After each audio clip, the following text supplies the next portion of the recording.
Hello, college sports fans from the state of Michigan and beyond. You're listening to Union of the State, the only fan-driven podcast bringing you insights into the Michigan State rivalry. We started this podcast, Rick, all for this game, and we were treated to a game of the ages. First meeting between these two teams, with them both being ranked in the top 10 since 1964. The game was, for the most part, close the entire way. And obviously, Michigan is going to drop a very brutal game, another heartbreaking loss. And to quote one of my favorite players in the NFL, I'm just here so I don't get fined. Because I really did not want to get back to doing this podcast. And I knew one of us was going to have to take a loss. But I had a lot of time to think about it. We're filming this later in the week, Rick. And so I have a lot to say. But I think I'm over the 5 stages of grief. Like, I've gotten through the anger phase, and I've gotten through the sadness phase, and I'm ready to start reflecting on what happened. It's time to talk about it. As Joe mentioned there, we had to give an extra 24 hours of cool down post the big-time showdown there in East Lansing, which saw the Michigan State Spartans win 37-33 over the Michigan Wolverines. If I told you one team had the passing game going for over 300 yards and one team had about 200 yards rushing, you'd probably think I'm talking about the opposites of how it actually went down there. Whereas Michigan was the one forced to pass and passed the air game with flying colors, while Michigan State, relying on their Heisman caliber player, Kenneth Walker III, was able to get it going to the tune of ultimately 5 scores, really cementing himself in that Heisman candidacy race here. Joe, as you mentioned too, it's close most of the game. There was a minute where Michigan was pushing away towards coming into halftime, but ultimately the fan base stayed in there. The Spartans stayed focused, and they came back out hot in the second half, where we saw a lot of big-time plays in a big-time environment. Gosh, I mean, it was electric being in there. As I alluded to, it was packed until the end. It felt like just a crazy amount of noise. How'd that sound coming through the TV there? I know you got Gus Johnson giving you that electricity, too, on the call, but did it sound as loud as it felt for me in there? It's hard to say, because when Michigan scored, I'm the one doing my own sound, popping off and screaming. And then when Michigan State scored, yes, I was able to basically hear how lit it seemed to be inside the stadium. But that was only if I could hear it over the sound of my own tears after the end of the game. So that was a little hard for me as well. But it definitely seemed like a fun atmosphere. Everybody in the nation was basically watching that game. There was nothing that was even close to coming into competition with it. Game day was there. Fox Sports, big noon kickoff was there. Barstool with Dave Portnoy comes out and drops the double bird to all the Michigan State fans before the game. Taylor Lewan, former Michigan offensive lineman, he was talking shit too before his game. So that was kind of funny as well, because he's in the pros and he's still kicking up all the dirt or whatever. Oh, the list goes on. For us here in the Metro Detroit area, Braylon Edwards came out the week before and said he couldn't name a player on the Michigan State defense before. His dad actually called into the local radio station on Monday to defend him against the Michigan crew in the morning. That's Stoney and is it Jansen? That on 97 won the ticket, and that caused a little bit more news traffic there too. But I mean, Joe, true or false? Braylon Edwards coming out and saying, "I can't name a player on the Michigan State defense." Trash talk, true or false? I mean, a lot of people sort of overlook Michigan State for Michigan, and if you're not paying attention to either of these two teams, I guess it's possible. Everybody knows Kenneth Walker is the big franchise player on the team. Oh, okay. Well, his we know, because this is what we do. Like, we kind of have to know, bro. And we talk about it every week. Oh, Joe, no, he wasn't just saying it on Twitter like Taylor Lewan, gave that answer unsolicited to a news crew. But no, Braylon Edwards is he was doing a breakdown for Michigan State for Woodward Sports Network, and that's what he chose to go on air. So either it was trash talk, or he purposefully didn't get ready for the job he was paid to do that day. I tend to think it's trash talk, and if his dad had to come in there to try and tell him it wasn't on Monday. But regardless, it's let these players play the game. Let the guys in school focus on the rivalry. Taylor Lewan had a good attitude about it after the fact, though. Yeah, it's fair. But it's always a bunch of grown-ass men that have been long graduated from school that seem to have the most to offer. And I guess we kind of fit the ticket, right? Yeah, I mean, we're in there too, but we're not calling out per se. This isn't a hot take shit talking show. We're just trying to give you those fan-driven insights. That's what we're here to do. Why don't we get into the game, though, because this is like a Band-Aid, and right now, Eric, you're really making me pull it off slowly. Like, every hair on my skin is ripping right now. It hurts so bad. Let's just get this over with. Let's play this. And I'll let you relish in this later, but I think I have my piece to say, so. Mm-hmm. I was really impressed with Kenneth Walker. I mean, now that I had actually seen him play against my team, he's the real deal. And if you recall my keys to the game, I talked about how Michigan absolutely had to stop this guy. And, they didn't do that. 5 touchdowns, and a couple of them were big chunk plays, which is also, as we talked about on the show many times, that's what Michigan State's kind of known for. They get lots of big chunk plays. That's what keeps them in the game. So, I remember going into halftime, Michigan had a nice lead, but I couldn't help but feel like we were still way outperforming the Spartans. And even when we were up 30-14, it was unmistakable that Michigan was playing better. They looked poised. Cade McNamara had his best game of the year. I think that's what's the ultimate tragedy here, is that he wasn't able to get the win for his efforts. I thought he played great. We had Andrell Anthony, a freshman from East Lansing, Michigan, just go brazy and ball out in front of his hometown fans. Well, they weren't his fans during the game, but that's his hometown. Probably the team that he grew up rooting for his whole. And he had 2 insane touchdowns. I think that first one was 97 yards. 93. When Michigan was backed up. Mm-hmm. 93. Huge play. That guy was so fast, nobody could touch him. And he's big bodied too. He looks the part of a college receiver. He looked good, and then J.J. McCarthy for Anthony's second touchdown. Then you saw the ups, and he jumped right over a Michigan State defender and made a great play. And right away, I mean, I was happy that we were scoring with this guy, but this is so typical. Where's this guy been the whole year? Why weren't they working him into the pass game? On a team that's desperately needed more passing power, you kind of need help from all places that you can get it from. The most unlikely is coming from a freshman, but there he was, and he kept us in that game. I think the biggest tragedy just for Michigan, we were actually up 30-14 halfway through the third quarter. And we can all do the math here. I said it right away. I was like, it's still a 2-possession game, but no, our defenses look good. They had a couple sacks. They looked really nice and composed, and they're playing disciplined. They weren't getting a lot of penalties. And then, sure enough, 2 touchdowns and 2 2-point conversions scored, and then the game was tied.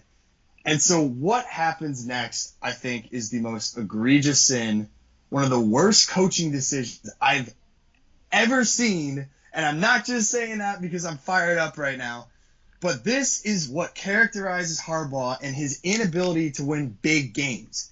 He puts J.J. McCarthy in with 5 minutes left in the fourth quarter. Right after the previous time that McCarthy was in, he fumbled the ball as he was going to the ground. Nobody even hit the ball. It just slipped out of his hand. And he was fortunate enough on that last possession that the ball rolls out of bounds. Michigan's able to kick a field goal at the time to put us up by 3 points. They stop Michigan State. They get the ball back. And with 5 minutes, every Michigan fan is thinking, this is what we're built for. Run the ball.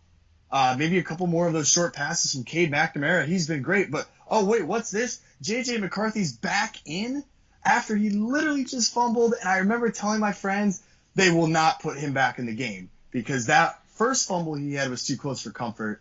And then he immediately fumbles it on first down. That leads to the turnover. Michigan State ends up scoring their 5th touchdown via Kenneth Walker. And at that point, Michigan had been, they're losing for the first time in the game, and they just weren't able to mount the comeback. But I'll give all the credit in the world to Cade McNamara. He played his heart out. So did Anthony. But I've always sort of been – I haven't been on the Harbaugh train for a long time now. And it wasn't his fault in 2015, when we lost to you guys on that fake punt. Or not the fake punt, the fumbled punt. Yeah. That was just, some random Australian punter that just makes a once-in-a-generation mistake and loses that game in the most inconceivable way possible. That's not on Harbaugh. The game against Ohio State in 2016 where the refs didn't give us the call, JT Barrett was short that game. Wilton Speight had 2 pick sixes in that game. And that's not on coaching either, I don't think. There's a certain level of college football where the execution has to come from the players. I don't understand how they put J.J. McCarthy back in that game. That was an absolutely brutal coaching decision. One that I could have told you, any armchair quarterback like me could have told you that it wasn't a good idea to put J.J. into the game. And that was my second key to the game in the last one. I sort of said, would they put in J.J. McCarthy to make big plays in this game? He did have a nice touchdown throw. He looked good on that. But as soon as you saw the fumble in the fourth quarter, that should have been the giveaway. The kid's nervous. He's not ready for this situation. Why put him in literally the play after he just fumbled and then expect him to do what? Just hand the ball off? Like, why do we need him in there to run an RPO? Run the ball up the middle. The one time as a Michigan fan, I'm probably asking them to just run the ball up the middle and be conservative because that fumble cost us the game, and that's on coaching. You can't put the freshman in that situation. And that is why I thought this loss actually stung worse than the 2015 fumbled punt and even the loss to Ohio State in 2016. This loss felt worse because instead of just being on the players for once, Rick, this one was on the coaches. Harbaugh blew it. And, he even came out after and said that was Corum's fault there on the handoff, which is, I know you're trying to protect, JJ right now, but, you take all the momentum away from Cade, the guy who's feeling himself in this game thus far. The Spartans took away Michigan's ability to run the ball. I think except for one big run that Haskins had, there really weren't, they were like, yeah, you can throw on us, but as soon as we get in this red zone, we're tightening up. The field's getting shorter. Right. And now it's time to make the winning plays. And that's ultimately where McCarthy did have that great pass that you alluded to in the first half. Just, I saw, as soon as I saw the matchup, even in the stadium, I was like looking at him.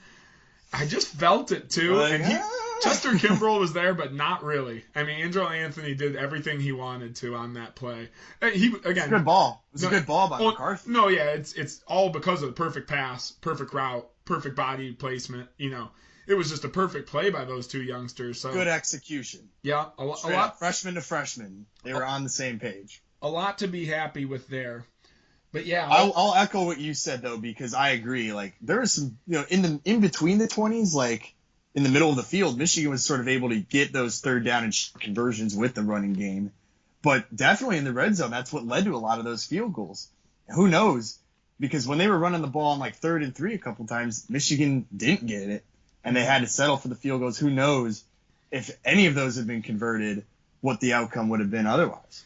Oh, that's what football's all about. It's a game of inches. And if you're not able to execute on critical downs and make the critical play, you're not going to benefit from the spoils.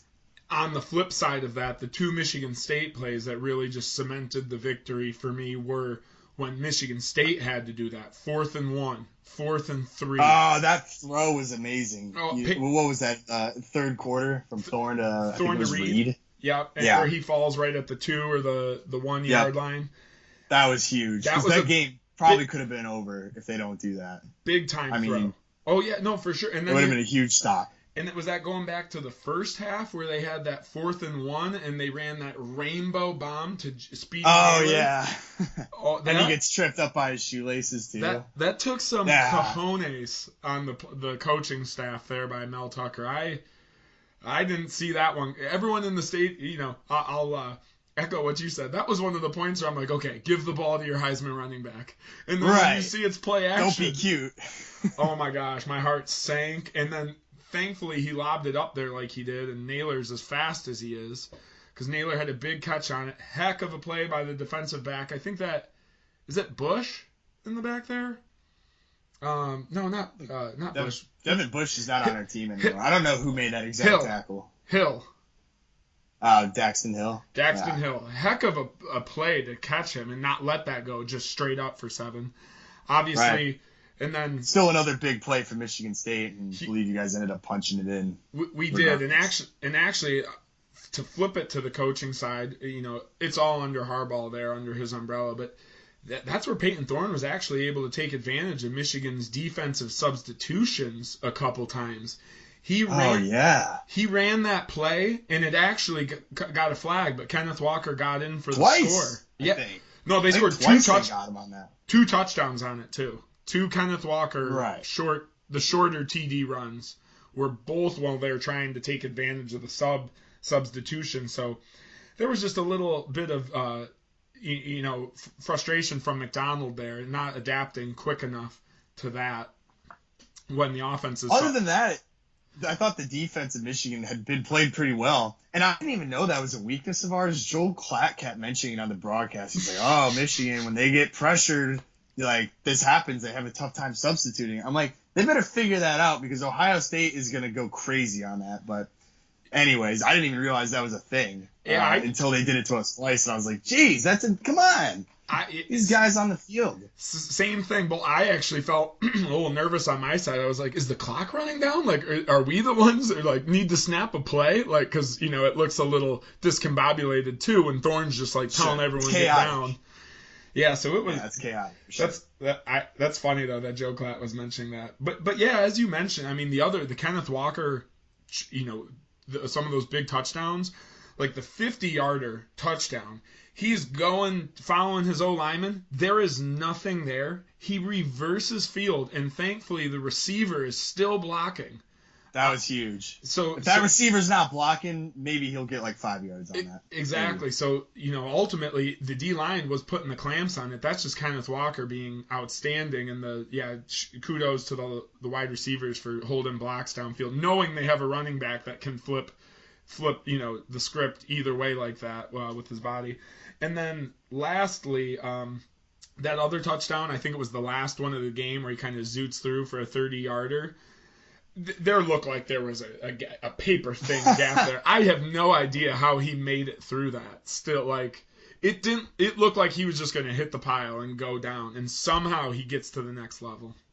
I mean, on both of those, it's just insane vision, and that's what the best running backs do. They're able to somehow see something that even to our naked eyes, like, we can't see that necessarily at the game. And especially if you're actually at the game and you don't have, like, the sky cam view or whatever that I do sitting at home, you're like, how the hell did he get through that? Like, you just see him run into a wall, and somehow he comes out on the other side, and then it's another touchdown. I thought he ran right into the back of Matt Allen, and then he teleported 5 yards downfield, because I'm looking at the backside of the players on that one. But, yeah, so, Kenneth Walker was the difference maker for Michigan State. So let me ask you this. He's got to be the Heisman favorite now. Like, do you believe that? In my mind, I think, I'm going to be rooting for him. Obviously, I'm rooting for him to get it. And I think he has a very realistic shot of getting it because these quarterbacks, as we talk draft and, thinking about, the Lions' future quarterback, there's not really that quarterback running away with the unanimous, overall number 1 pick. And I think unless that happens, yes, Kenneth Walker is going to slowly rise up and win this based on his production because he's about at Derrick Henry's numbers from that Heisman season a couple years ago. He has the same amount of touchdowns. He's within one of him on touchdowns. He has slightly more yards and basically the same average. So overall, it's looking like he, the last Heisman running back, he is meeting those standards as of now.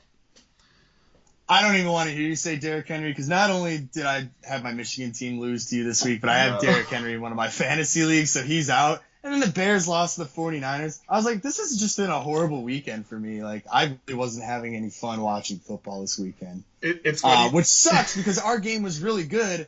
But you know what I mean? Like, everybody's like, whoa, that was one of the greatest games ever. But if you're on the losing end of that, you could give a shit how exciting the game was because it's only exciting when you win.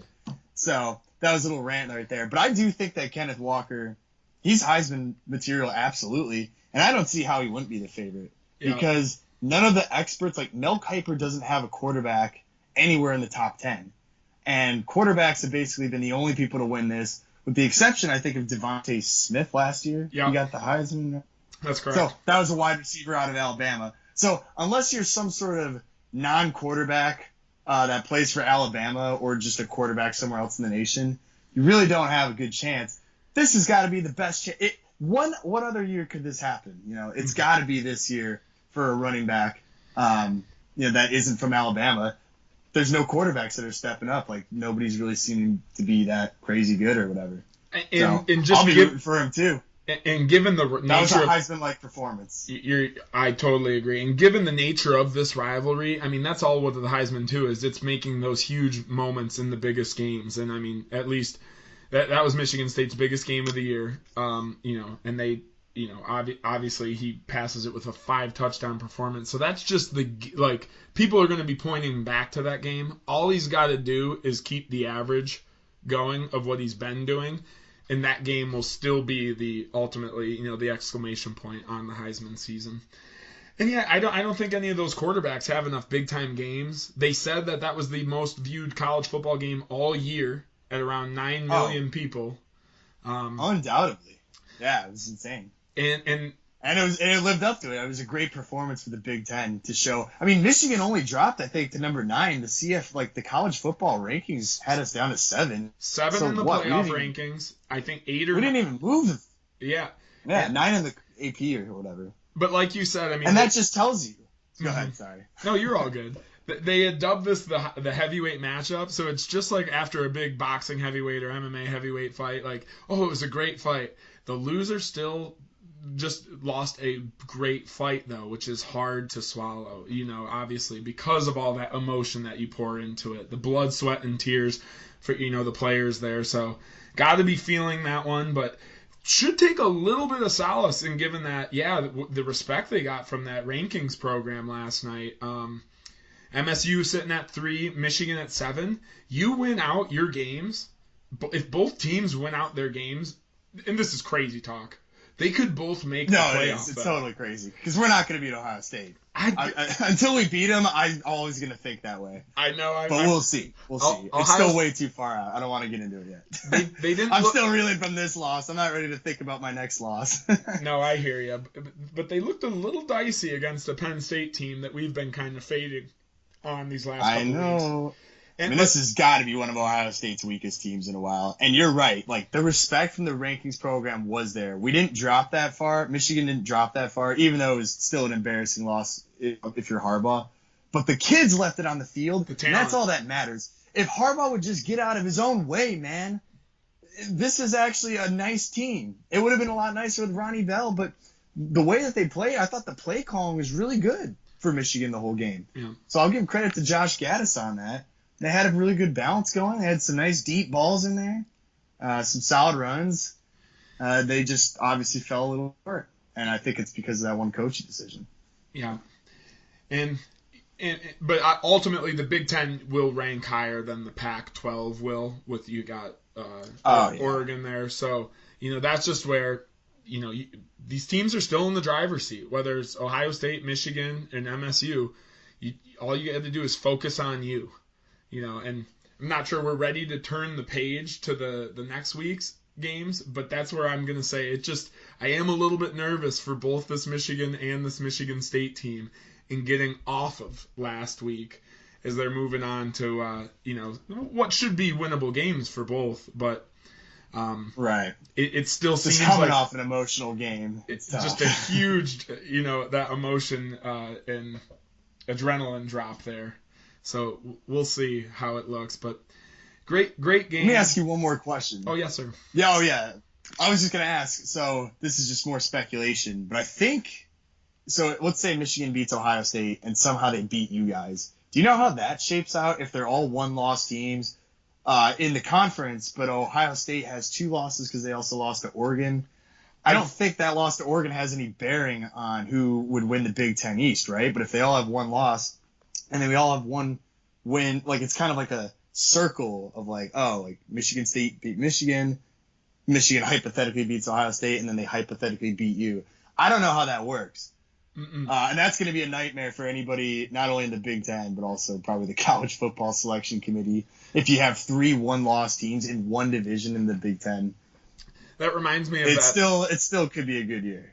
That reminds me of that game. I think it might have been 2013, where Michigan State goes to the Big Ten championship, loses, and then at the bowl game selection, they end up Michigan gets a higher bowl game bid than them because they have an extra loss, which was for the Big Ten championship, ultimately to Wisconsin. I think that's the Russell Wilson year when MSU roughs the punter and brings back our punt return on him, that is my biggest gut shot game. That's your fumbled punt situation.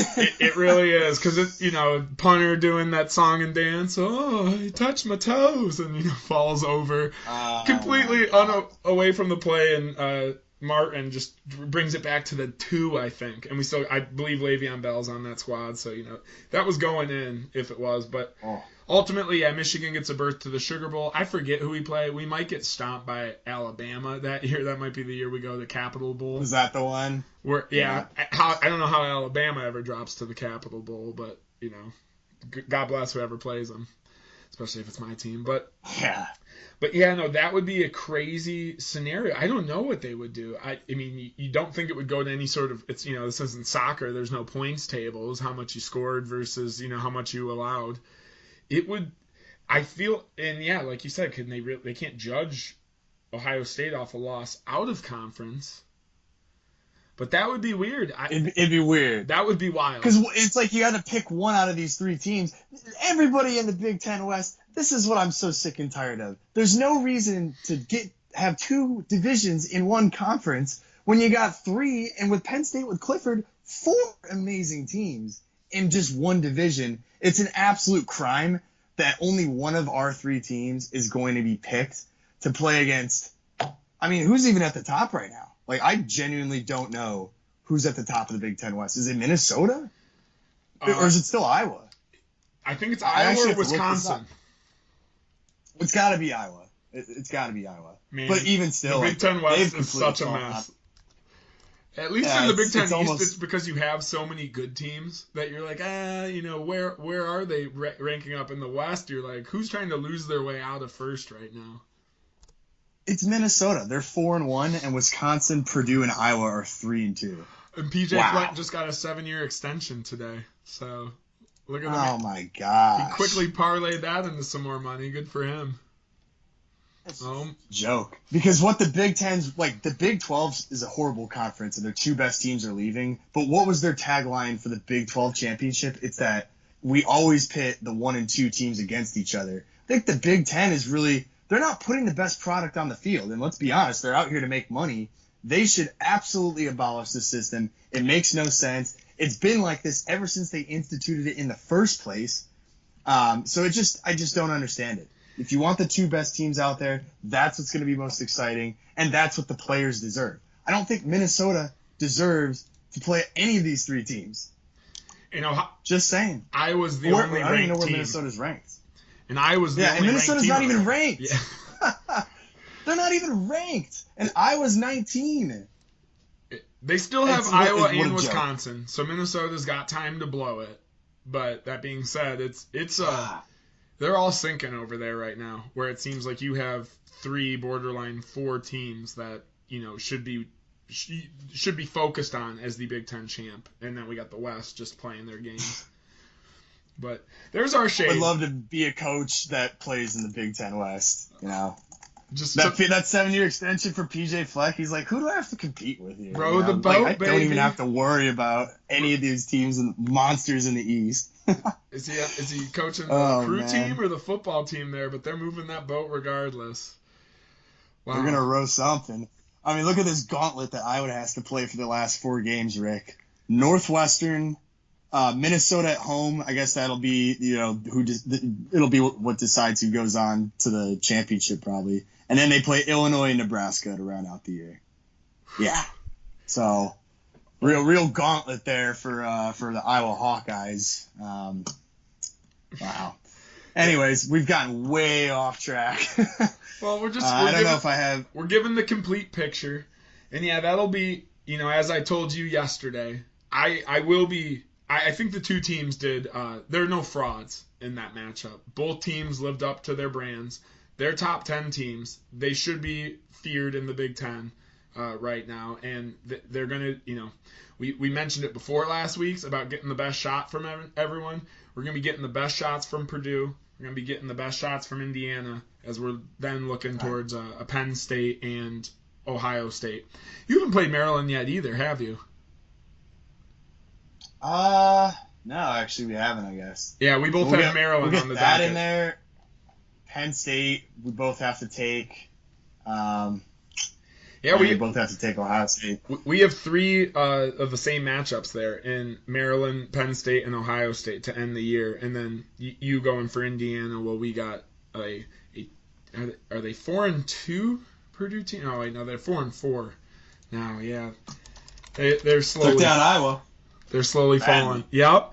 And it's at Purdue. That's kind of what Purdue does, right? Like they beat Ohio State a couple of years ago at their home stadium. Mm-hmm. They could be an upset team. Oh, are you worried about that? I feel like the main thing you're worried about is if they don't let their guard down now that they got through Michigan. And before we completely move on to the Purdue, I'm just going to mention one note I'm seeing, which is Michigan State is the worst ranked defense in the Big Ten. That is factual when you go look at the stats there, and I am one of these guys that kind of believe in stats. I'm not some of the old school that say, it gets a little BS with the stats, but hey, I'll take that defense against anyone right now. Obviously, I wish they made less mistakes, but they play with a certain energy that is just contagious for the players on that defense.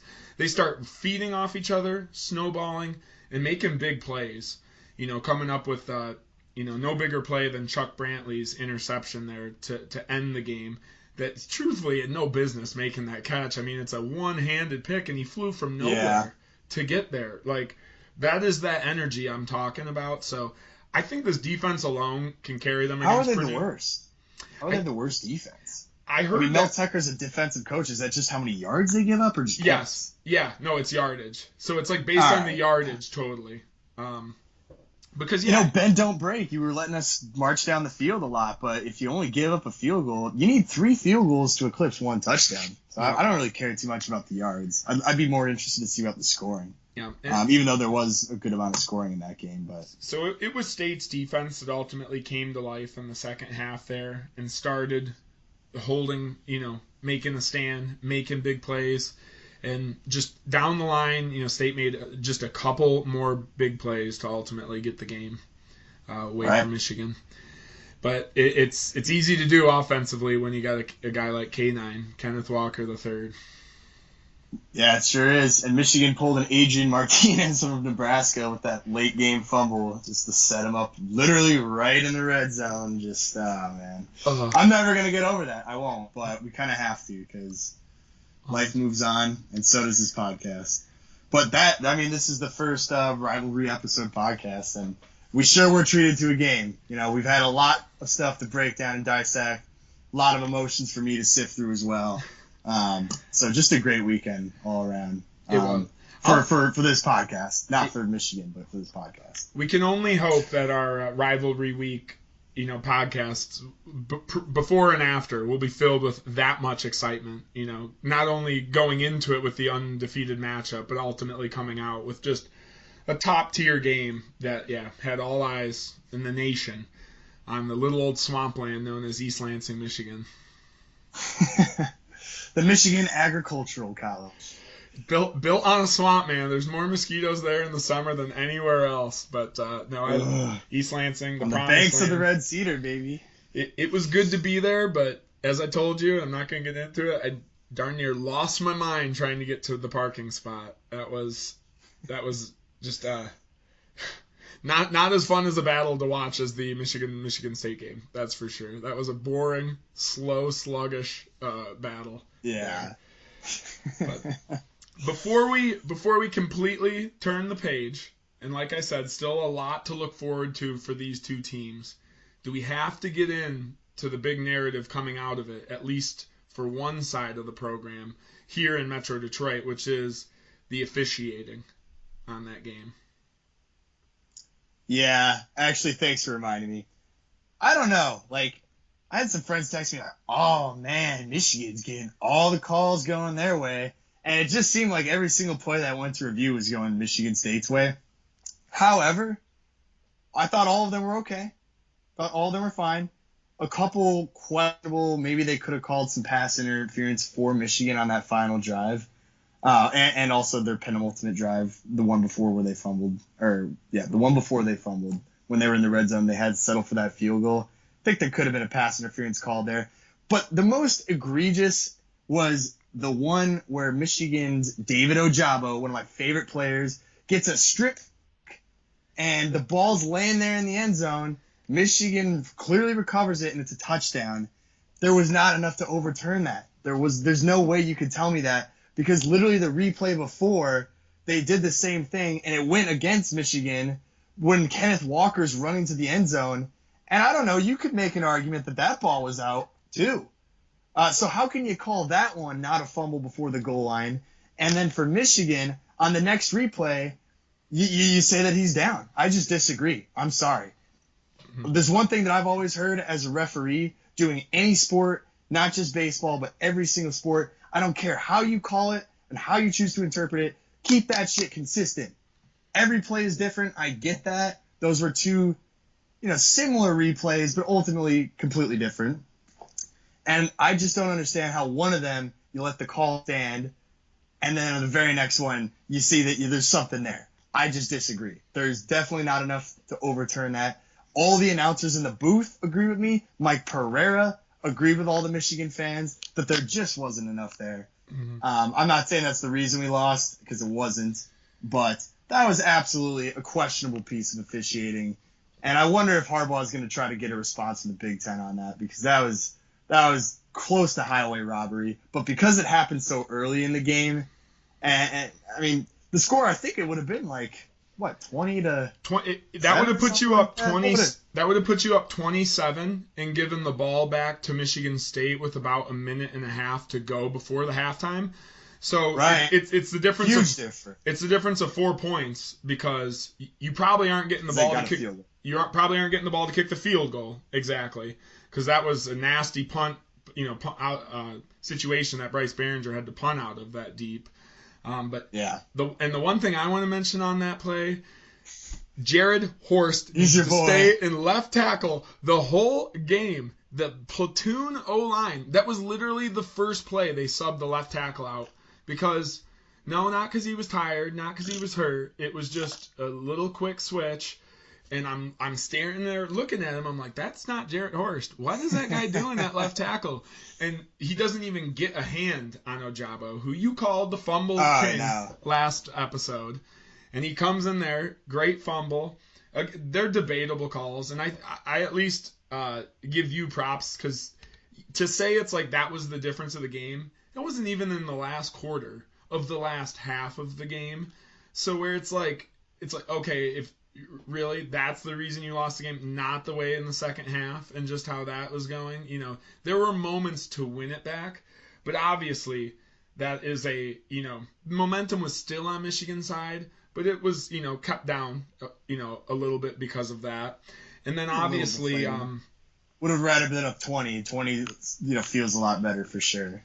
Yeah. But no, exactly. But yeah, it certainly wasn't like the difference maker. The difference maker was Kenneth. They just couldn't stop him. And they let 2 consecutive touchdowns and 2 consecutive 2-point conversions. That was brutal.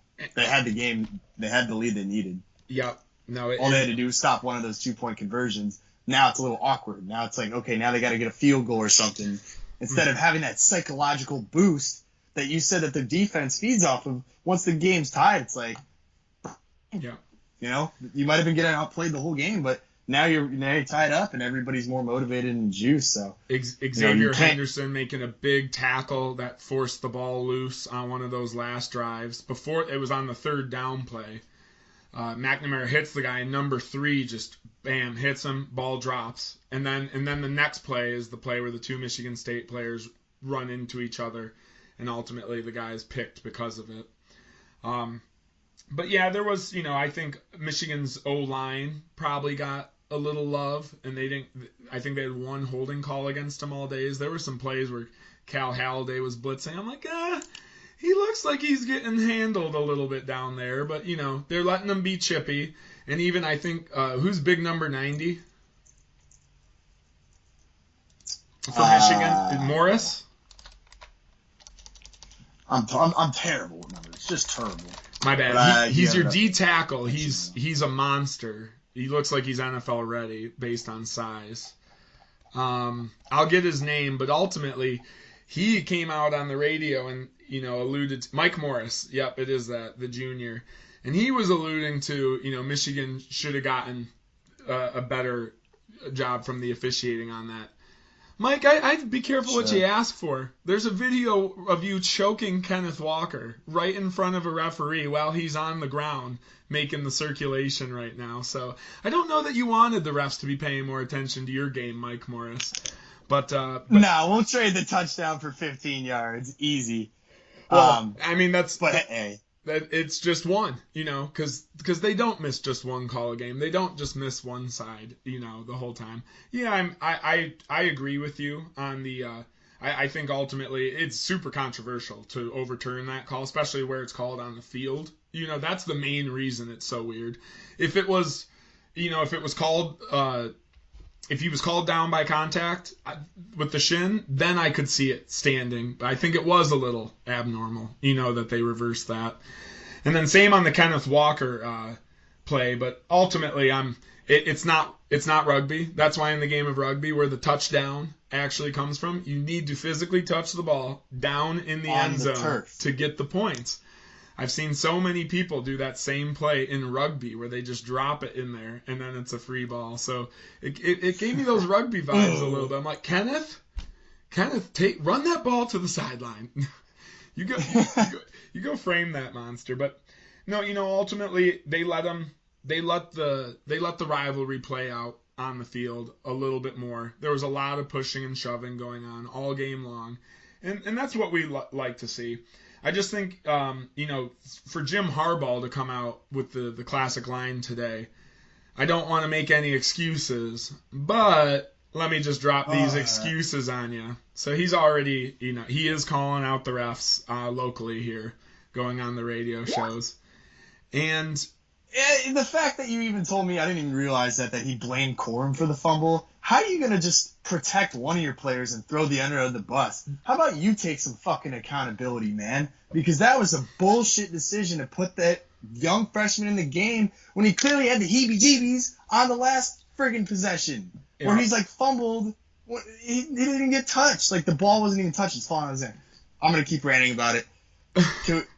And then lastly, I have one stat that I want to tell you. Go ahead. Well, I'll save it for the transition. And I was just going to say, Cade McNamara, he came out too and took the blame. But, I mean, kid played the game of his life. I ultimately feel bad for him and McCarthy because who'd you make happy with the substitutions there? Obviously, McCarthy had the big touchdown pass, and McNamara had a good game. But, with the fumble late, now obviously McNamara's that should have been me in there. And now McCarthy's I probably even... Well, I wish I could get a second chance at it, but even maybe it was Cade's play, So it's just putting your guys in a hard spot there when clearly the hot hand was number 12. We got a blessing in disguise when McCarthy fumbled the first one because it rolled out of bounds. It's okay, that's kind of the universe telling you don't put the kid back in. And I said it out loud to everybody in the room, and I wanted them to know when that fumble did happen that I called that shit 10 minutes ago. Well, we'll move on to the next game in a sec, but I also wanted to leave you all with this. After Michigan went up 30-14, our win probability, according to ESPN, was 86.1%. And it actually peaked even higher later in the game, where we had a win probability of 92.3%. That's crazy, isn't it? And that was in the fourth quarter when we had a 92.3% chance of winning. But when we went up 30-14, we we were like around the 86 mark, like I said, Wow. or whatever the number was. That gives me a little bit of faith Crazy. for my fantasy matchups going forward. Because whenever I see that on the ESPN app, where fantasy-wise I am, I'm like, it's over. No shot. But now I'll remember. There's always a chance. If it can happen in a real game, it can happen in fantasy. Wow, that's insane. But it's hard. That's that kind of game it was. That's why everybody was watching that game. That's why it was such a good game. It's hard to do it, but both teams really showed out. A lot of players, push their draft stock higher, push their stock higher when it comes to the depth charts, at their own college campuses. Anthony, Chuck Brantley, to name one from each, who are going to probably see a lot more playing time towards the end of the year now after some statement games from both of them. So we'll close the book on it now. I'm sure as the weeks progress, we'll still be going back to things as we like to do. Go back to some of our great points, across these podcasts. But we make a lot of great points. We got a lot. There's many to choose from. Exactly, and we get a lot of time to do it, here on the Union of the State podcast. Anything else? Moving on now. Yeah. Okay. Let's move. Oh, well, I mean, if I had one more thing to say, if you already weren't on the Fire Harbaugh train, this is just further proof, because if you can't win a big game, then what does it matter if you beat up on Northwestern because you ran the ball 50 times? Woo! You're so easy to push around and bully these little teams, and then everybody else is just making Harbaugh his bitch so far. So, anyways, we'll move on to the next one. I don't have anything to say about the game against Indiana, just like I didn't have anything to say against the game against Northwestern. Look for them to assume that they're just going to be able to bully Indiana around, and they're probably just going to go back to doing the running thing again. There's nothing to say. I mean, you guys already played them. They can play scrappy games when they want to, but they don't have their starting quarterback in. So, I mean, time to get back on the win column. That's all I got to say. But you guys are playing Purdue. None of our teams have played Purdue yet this year. Talk to me about it, baby. What are you looking for? So just to add to that, with Indiana, Ty Freifogel at receiver, Hendershot at tight end, and then they got some talent. Everyone's got a decent running back here in the Big Ten who can make plays if you let them get gaps. So those are just the guys to watch for. But like you said, I don't think the quarterback play will be there. I think Indiana's now, in drop-down mode as they're free-falling towards the bottom. But number 3, Freifogel, whether it be special teams, he's the offensive weapon to watch for Indiana. Had a decent defense against us, but that was also a very odd game there, where we ultimately had 17 penalties called against us and 3 against Indiana. So you're happy to get away with a defensive win when the stats are going that way for you, with the Zebras there. On to Purdue. I hate to say I don't know much about them, but Braylon, I know where you're coming from. No trash talk. I can't name a single player on Purdue's defense. No, Purdue, I can't name their linebacker off the top of my head, but I believe they have a NFL prospect linebacker leading them in the middle. I'll see if I can find his name while I'm going off here. But ultimately, they were the team that, just 3 weeks ago was looking like the sleeper after we kind of disrespected them on the last podcast, talking about who had a chance there. Okay, so it's not a linebacker. It's their DN, George Karlaftis. He's a semifinalist for the 2021 Chuck, how do you pronounce that last name? Bednarik Award, which goes to the best D lineman. So, defensive player. That goes to the best defensive player in college. So he's one of the 18 semifinalists on that. Kind of that Ryan Kerrigan, DN that Purdue spits out every, 5 years, basically. Every so often. Yeah. So defensive, I think it's going to be good to get him right after Aiden Hutchinson. Obviously, the O-line is what I said I was worried about going in. It's still what I was worried about coming out of the game, or what I am worried about. But I think this will be a good, follow-up test for that core unit. Hopefully that only involves 5 or 6 guys, not 8. But, sometimes it's got to, I guess.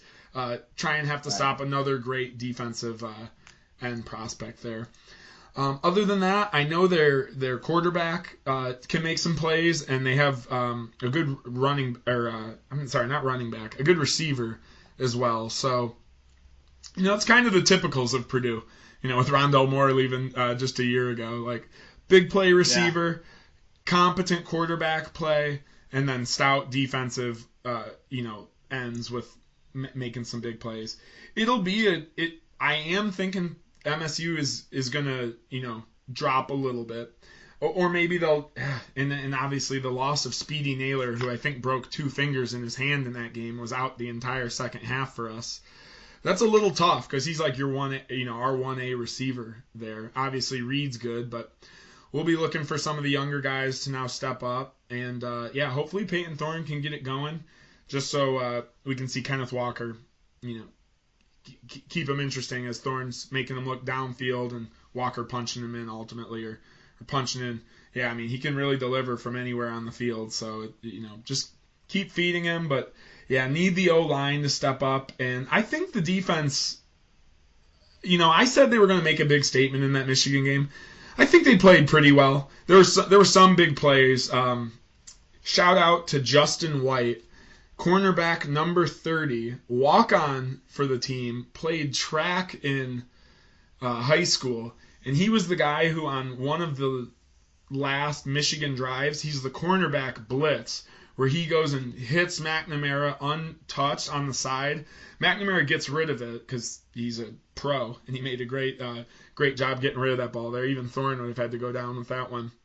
But you could tell that rocked up McNamara, and that I've never seen that kid play all year. So a little shout out to White.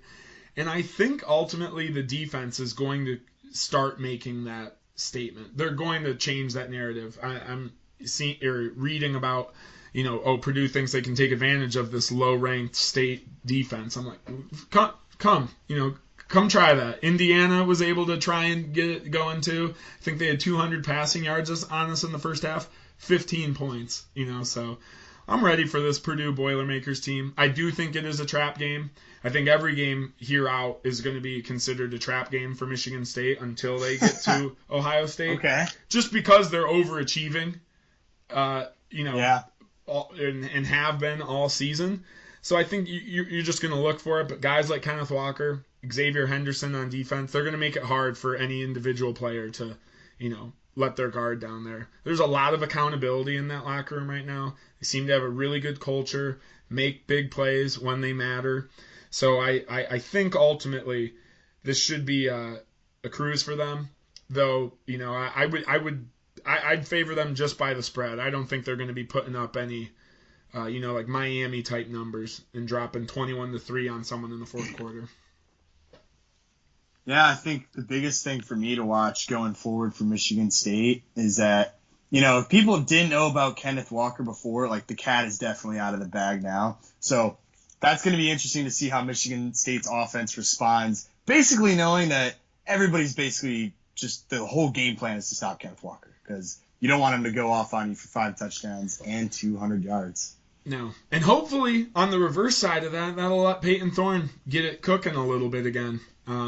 With them focusing so much on the run. Hopefully the coaching staff is taking that into account and trying to break some more trick plays in there because State overall looks pretty good with the motion. I mean, I won't lie, it makes me nervous sometimes with so many guys moving pre-snap there, but they've been working on some things. It's a good group of guys that's been playing together a long time now. Thorne and Reed are high school teammates, now playing in the college ranks together too. So I mean, they've been doing this together for going on 6 years now. So I just think there's a lot of chemistry throughout those skill players. Just need the O-line to keep tightening it up as we get towards Penn State and Ohio State. But with that, we're going to put an end to Rivalry Week here as we're going into Week 10 of the college football season. As always, thank you for listening to the Union of the State podcast, the only podcast where you get dual coverage of the Michigan State Spartans and Michigan Wolverines. I'm Good Guy Rick. I'm Chicago Joe. And we appreciate you listening. Please like the video, share it with your friends, hit us up in the comment section, Get those emailed questions in to unionofthestate@gmail.com. That was correct, wasn't it, Joe? Oh, yeah, you got it. And also be sure to check us out on Spotify, too. We're at Spotify and YouTube now. So if you got a Spotify subscription, I don't know who doesn't have a Spotify subscription at this point. Everybody knows it's totally superior to Apple. But even we might get it on there for you peasants as well, too. But 2 ways to get at us. Can't wait for you guys to listen to this. We were really happy for everybody that's tuned in so far. The real shots fired at the Apple iPhone users right there. So thank you for reminding me. Subscribe to us on YouTube and Spotify. And yes, we will be a little more steps involved with getting on the Apple podcast. You got to wait for approval from Apple. But we will be submitting that application in this week. So hopefully, going into week 11, we will be on all major platforms then. And then we'll shots fired at Google podcast. Looking down on you next, Google. But you're up next, Alphabet. We're coming. Go green. And go blue.